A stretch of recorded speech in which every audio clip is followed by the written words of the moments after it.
नमस्कार दोस्तों, आज हम लोग फिर से एक नए टॉपिक को लेकर उपस्थित हुए हैं। इस टॉपिक का नाम है झारखंड से संबंधित महत्वपूर्ण बिंदु।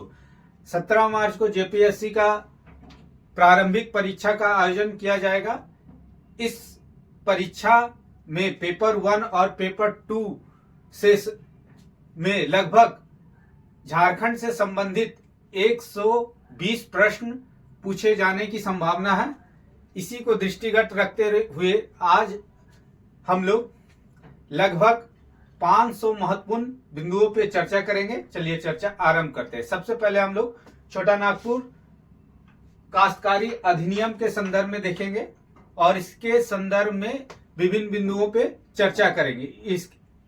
इस कानून के संदर्भ में प्रचलित शब्दावलियों को भी विशेष रूप से अध्ययन करेंगे। चलिए चर्चा आरंभ करते हैं। सबसे पहले देखें छोटा नागपुर काश्तकारी अधिनियम 1908। बंगाल, बिहार और उड़ीसा की दीवानी अंग्रेजों को 1765 में प्राप्त हुई थी। 1769 में अंग्रेजों का सबसे पहले झारखंड में आगमन हुआ था। अस्थायी बंदोबस्त के पूर्व यह समस्या उत्पन्न हुई थी कि जमीन का मालिकाना हक किसे प्रदान किया जाए। इसे देखते हुए यहाँ पर जो बंगाल, बिहार, उड़ीसा में जो है अस्थायी बंदोबस्त लाया गया। इसमें जमींदारों को जमीन का भूस्वामी बनाया गया। फिर एक वर्ड आता है प्रीजेंट फुटिंग। प्रीजेंट फुटिंग क्या होता है? यह नागपुर राजाओं को जमींदारों से अलग बताया गया। मतलब राजा का हैसियत जो है जमींदार के हैसियत से अलग है। फिर आगे 1831-32 में कोल विद्रोह, फिर 1855-56 में संथाल विद्रोह हुआ। तो इस विद्रोह का मूल कारण था जमीन संबंधी अधिकार और लगान मूल समस्या थी। इस समस्या को देखते हुए 1862 में बाबू रखालदास हल्दर, नाम बहुत इंपॉर्टेंट है, बाबू रखालदास हल्दर के नेतृत्व में एक सर्वे किया हुआ और यह सर्वे जो है 1869 में कंप्लीट हुआ। फिर 1869 में ही मतलब 1869 में छोटा नागपुर भूधात्री कानून यानी टेन्योर एक्ट लाया गया। इसके बाद 1879 एक कम मस्सी Chota Nagpur land and tenant प्रिसिडियोट एक्ट लाया गया। 1902 में छोटा नागपुर में पहली बार कैडेस्ट्रल सर्वे किया गया। इसके बाद 29 अक्टूबर 1908 को छोटा नागपुर काश्तकारी अधिनियम को स्वीकृति गवर्नर जनरल के द्वारा मिल गई और 11 नवंबर 1908 को यह कानून जो है छोटा नागपुर काश्तकारी अधिनियम 1908 लागू हो गया। ये इंपॉर्टेंट डेट है, ये सब पूछे जा सकते हैं। हॉफमैन ने इस कानून का ब्लूप्रिंट तैयार किया था और इस कानून में 19 अध्याय और 271 धाराएं यानी सेक्शंस है। अब देखें इस कानून के संदर्भ में प्रचलित महत्वपूर्ण शब्दावलियां। तो सबसे पहले देखें टीनेंसी का होता है काश्तकार। काश्तकार वैसा व्यक्ति को कहा जाता है जो भूमि संबंधी अधिकार जो है प्राप्त करता है और इसके बदले रेंट देता है। जैसे मान लीजिए हम एक किसी अदर शहर में गए तो हम क्या करेंगे, वहां पर एक मकान लेंगे या एक कमरे का किराया लेंगे, किराए पे कमरा लेंगे और उसके बदले हम क्या करेंगे, मकान मालिक को रेंट देंगे। सेम सिचुएशन यही होता है। इसी प्रकार का जमीन संबंधी अधिकार उस समय जमींदार से कौन प्राप्त करता था? किसान जो जिनको खेती वगैरह करना है वो लेते थे और उसके बदले क्या करते थे, जमींदारों को वो क्या करते थे, टैक्स पे करते थे। और चूंकि यहाँ पर परमानेंट सेटलमेंट सिस्टम लागू था यानी अस्थायी बंदोबस्त लागू था और जमींदार टैक्स वसूल के ब्रिटिश गवर्नमेंट को देते थे। तो इसी के तहत या इसी प्रणाली के तहत काश्तकार क्या कहलाए, वैसा भू संबंधी हक या अधिकार प्राप्त व्यक्ति जिसके लगान की अदायगी की जाती है। ठीक है, वैसा भूमि जिस पर लगान को पे किया जाता है। अब वर्तमान में कौन हो गया, जमींदार की जगह कौन आ गए, सरकार आ गए। ठीक है, ये लगान एक मुश्त भी कर सकता था, साप्ताहिकी भी, और महीने में भी कर सकता था। उसके बाद रैयत क्या होते थे, वैसा व्यक्ति जो खेती स्वयं या परिवार के सदस्यों या नौकरों आदि के सहायता से करता हो और सरकार के अधीन भूमि धारण करता होगा। जैसे यहाँ पर रैयतवाड़ी सिस्टम लागू था दक्षिण भारत में, अस्थायी बंदोबस्त उत्तर भारत में, और रैयतवाड़ी सिस्टम दक्षिण भारत में था। यहाँ भूमि संबंधी अधिकार किसको था, सरकार ने किसानों को भूमि संबंधी अधिकार, दक्षिण भारत में ब्रिटिश सरकार ने क्या किया था, भूमि संबंधी अधिकार सीधे किसानों को दे दिया था। और यही किसान जमीन के मालिक थे और खेती करते थे और उससे वो राजस्व वसूलते थे।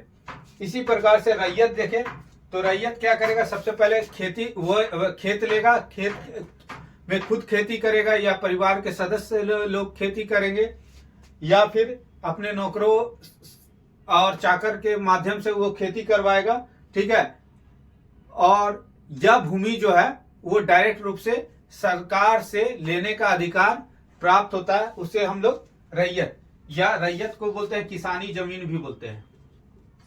इस प्रकार के भूमि को किसानी भूमि बोलते हैं, जिसका प्रयोग क्या होता है, खेती के लिए होता है। रैयत भूमि 3 प्रकार का होता है, अधिभोगी भूमि, अनधिभोगी भूमि और दर रैयत। अधिभोगी भूमि उसे बोलते हैं जिस पर जमीन का अस्थायी अधिकार प्राप्त हो, यानी उसे जमीन खरीद बिक्री का अधिकार प्राप्त हो, उसे अधिभोगी रैयत बोलेंगे।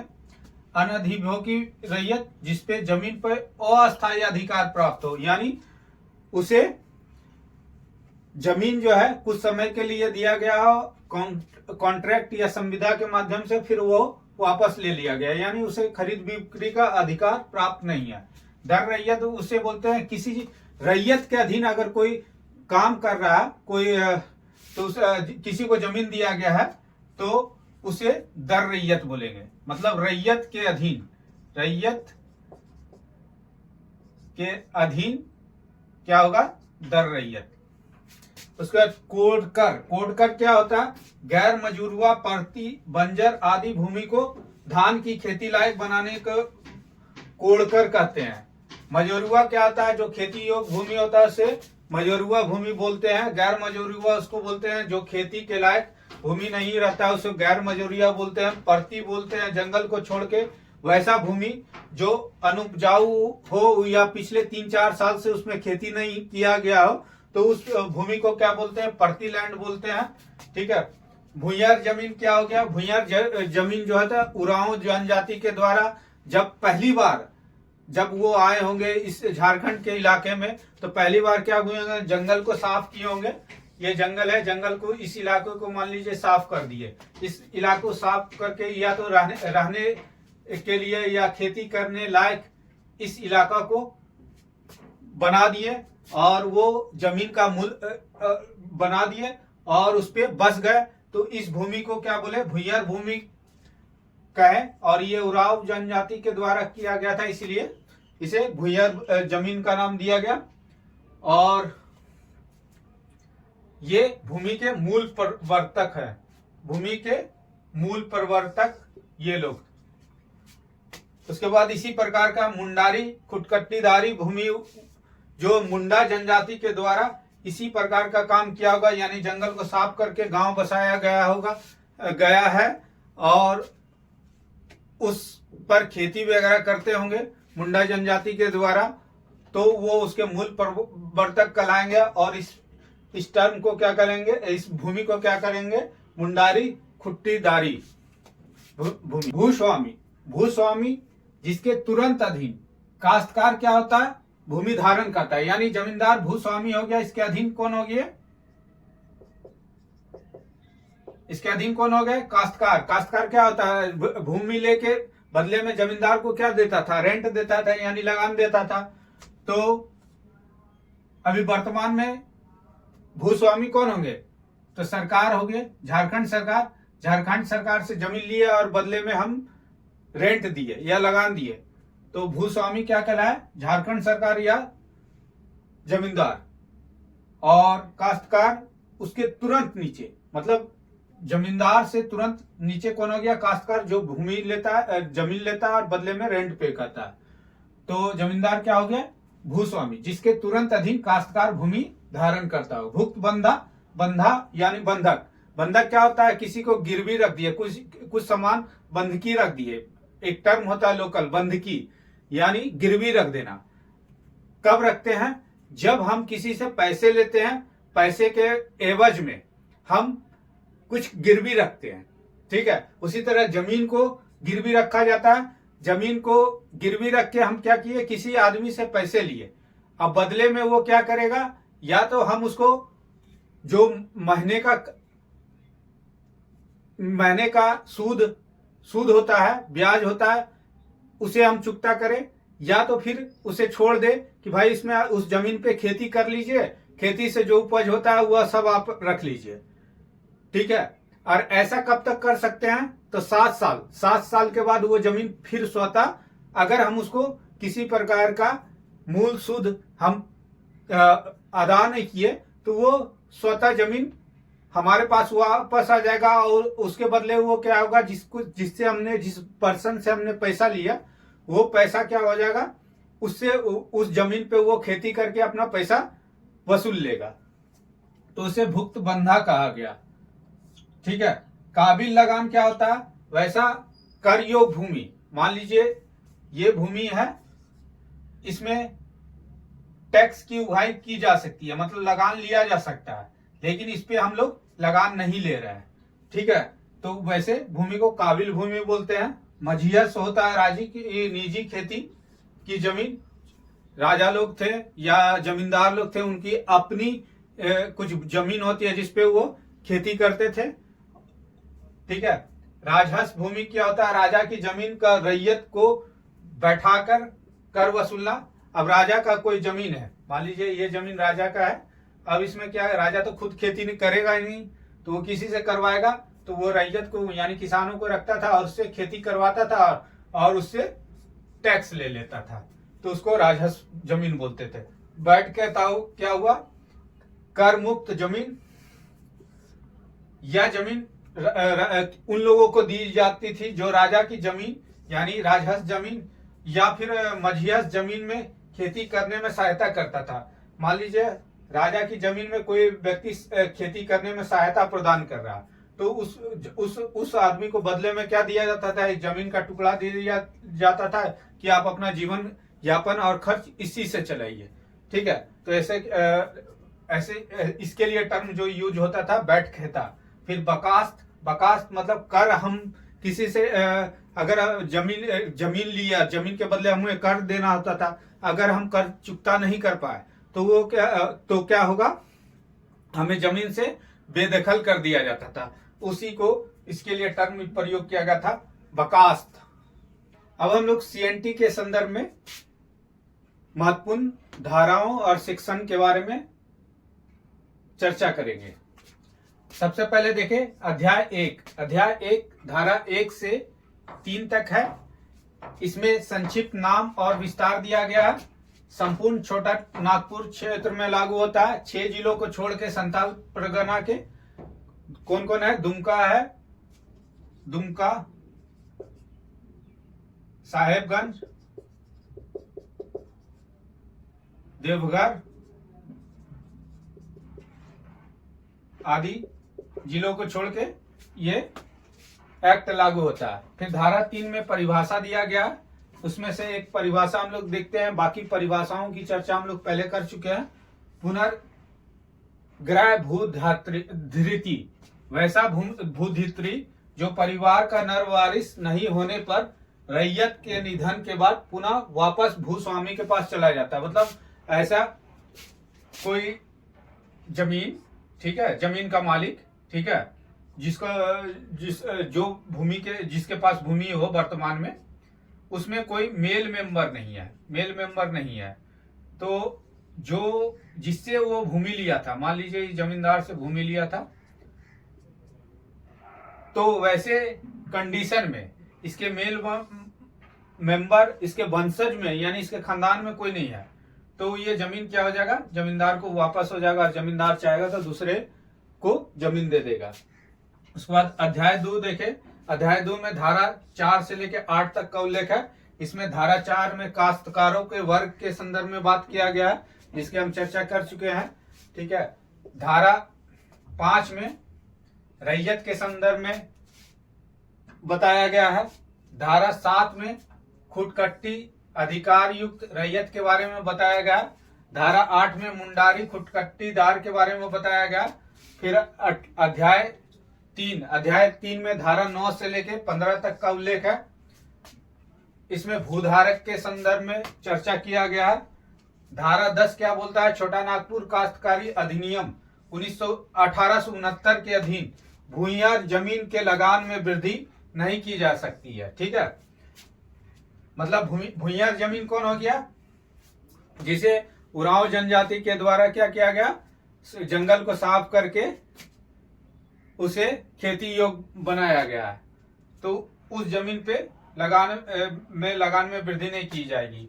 ठीक है। फिर धारा 11 क्या बोल रहा है, अंतरित भूमि अंतरित भूमि क्या होगा, रजिस्टर होगा। मतलब कोई भूधात्री है, मतलब वो जिसके पास जो जमीन का अधिकार है, वो क्या किया, अपने उत्तराधिकार को जमीन को ट्रांसफर कर दिया, या फिर किसी और को जमीन का अंश टुकड़ा दिया, छोटा सा क्षेत्र दिया, या किसी और को दिया। तो ऐसे कंडीशन में अगर जमीन को ट्रांसफर किया जा रहा तो उसका ना क्या होगा, रजिस्ट्री होगा, और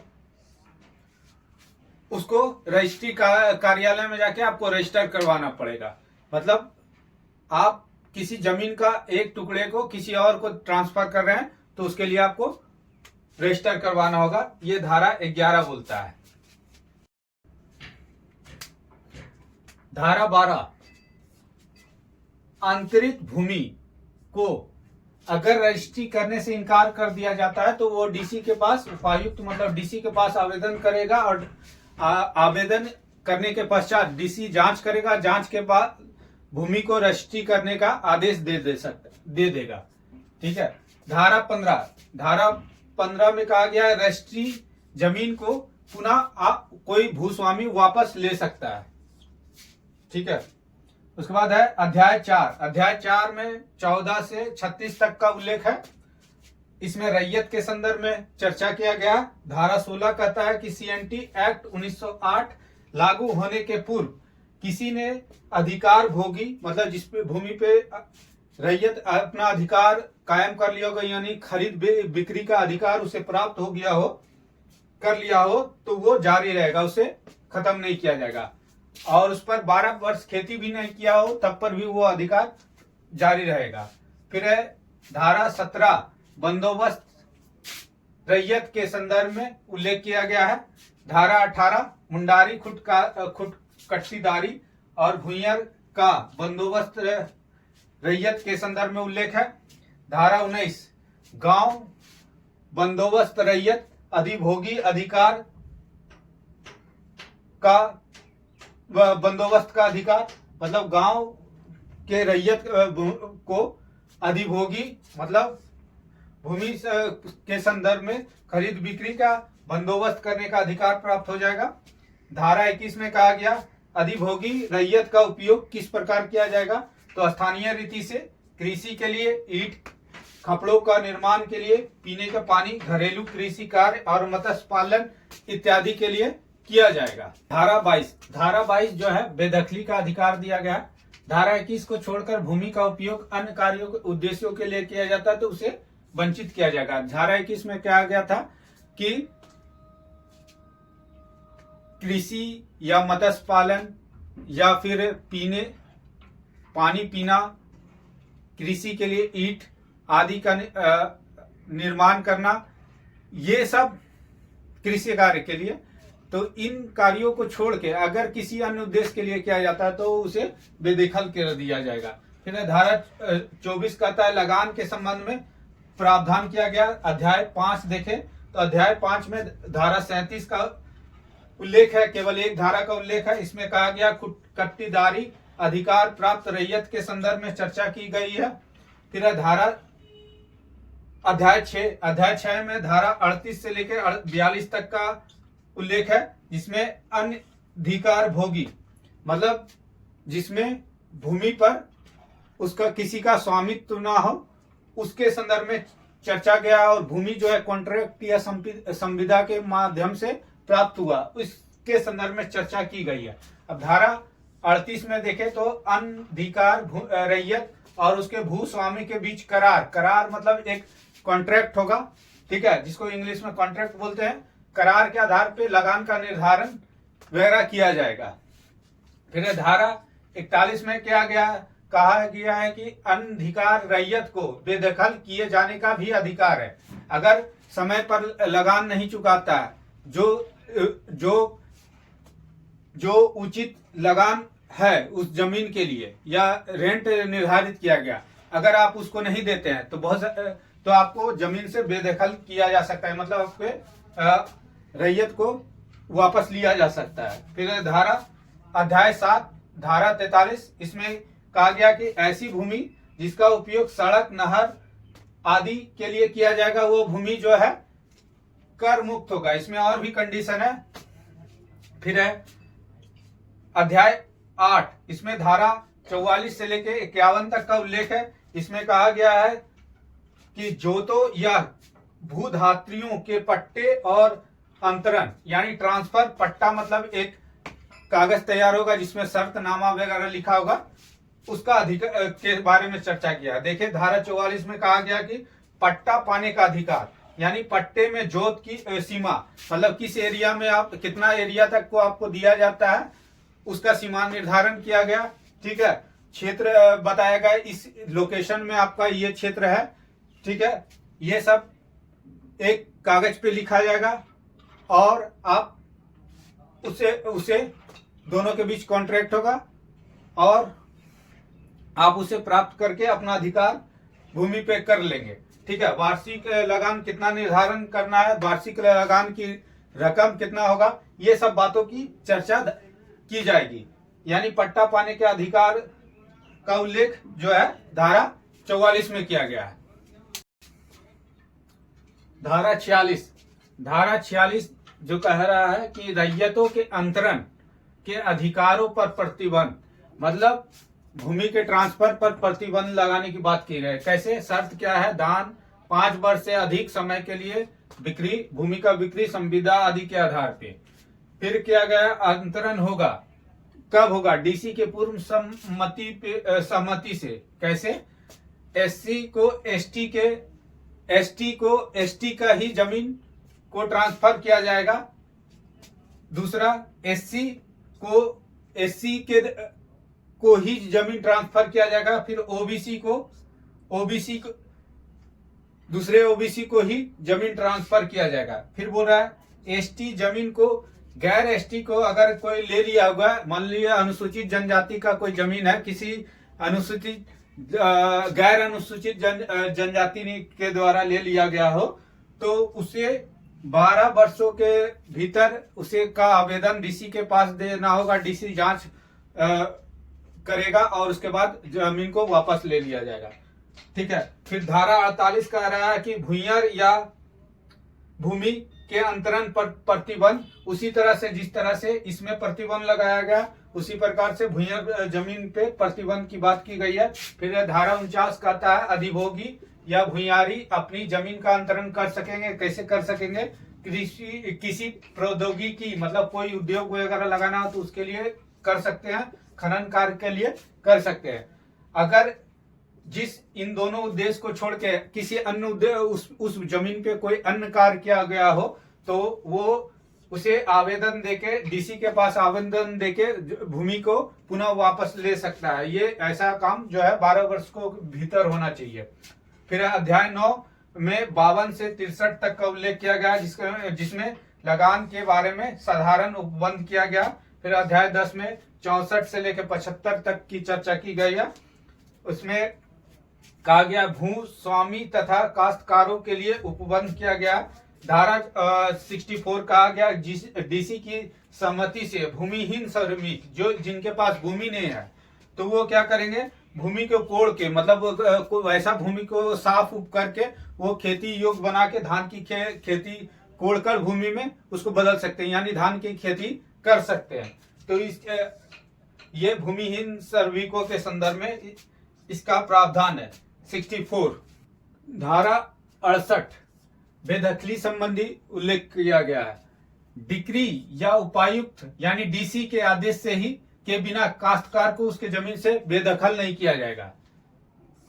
उसके बाद है धारा 71। धारा 71 में कहा गया है 68 के तहत धारा 68 के उल्लंघन के आधार पर 1 वर्ष के भीतर डीसी को आवेदन दे सकता है। कोई भी किसी भी जमीन का अगर वो किसी गलत तरीके से किसी को बेदखल किया गया तो वो 1 वर्ष के भीतर डीसी को आवेदन दे सकता है। फिर धारा 71A में कहा गया कि कोई जमीन एसटी या मुंडारी खुदकस्तीदारी या भूइयार है और भूमि का अंतरण धारा 46 के उल्लंघन मतलब गलत तरीके से किया गया तो डीसी स्वयं 100 मोटे के आधार पर या फिर आवेदन के आधार पर जमीन को वापस करवा देगा। फिर धारा 71B इसमें दंड का प्रावधान है कि धारा 46 के उल्लंघन के आधार पर किसी जमीन का ट्रांसफर किया गया है तो इसके लिए दंड का जो प्रावधान है 3 वर्ष का कारावास या 1,000 रुपया या दोनों हो सकता है। उसके बाद है धारा 72 में कहा गया डीसी की पूर्व सहमति से रैयत अपने भूस्वामी से इस्तीफा देगा, मतलब किसी को सरेंडर कर सकता है। अध्याय 11 में आर्टिकल जो धारा 76 से 79 के बीच का उल्लेख है जिसमें रूढ़ी और संविदा संबंधी उल्लेख किया गया। अध्याय 12 में 80 से लेके 100 तक का उल्लेख है जिसमें अधिकार और अभिलेख और लगानों का निर्धारण के संदर्भ में उल्लेख है।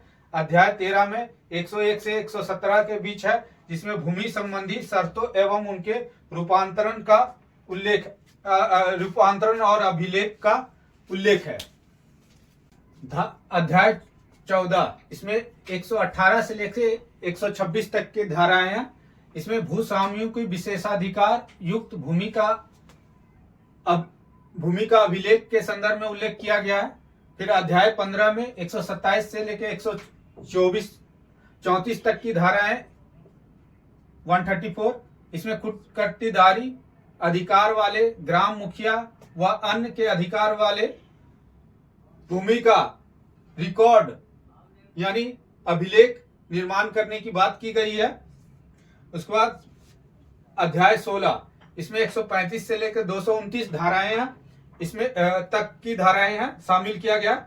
फिर उपायुक्त की न्यायिक प्रक्रिया के बारे में इसमें उल्लेख किया गया। फिर अध्याय 17 में 230 से लेकर 238 तक की धाराएं को शामिल किया गया। इसमें परिसीमा यानी टाइम ऑफ लिमिटेशन का उल्लेख किया गया।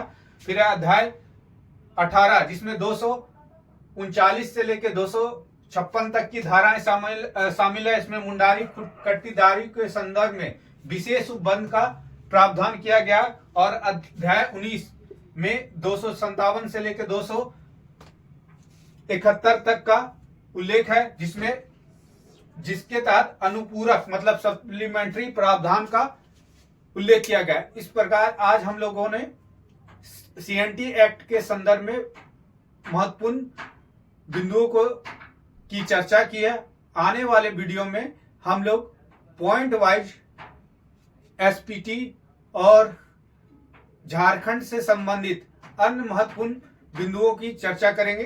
तब तक के लिए धन्यवाद।